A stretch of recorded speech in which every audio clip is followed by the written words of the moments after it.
Beba naman. Bawas mo siya. Tapos ito makakila pa kayo. Kay Rika, taguin nyo na rin. Aya! Aya!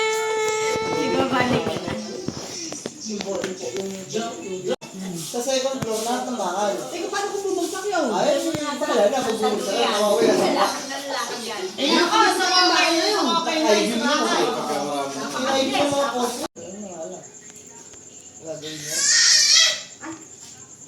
Hindi tulo yan? Gawin mo yung stante lahat doon sa bodega mo. Eh, pwede naman umabot Ayun, ba hindi ng naman tao? lalaki. Hindi naman dapat i-start yung mga malalaki. Talaga nakikita. Hindi, malalaki na yung patayo na yung amada. Wala masyadong marami na yung maliit. Ay, nilipat lang namin maliliit daw yung mga luman-luma na. Eh, na unti-unti na sabi namin, ihanap. Stante. Dahil yung kapanjig siguro, obra din.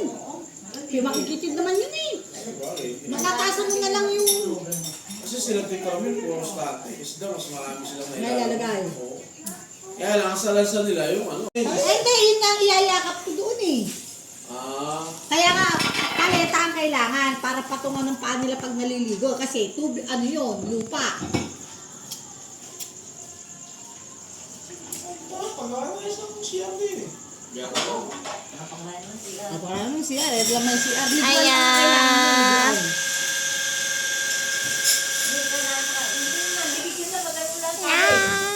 Apat yun eh, apat na pila. Aya!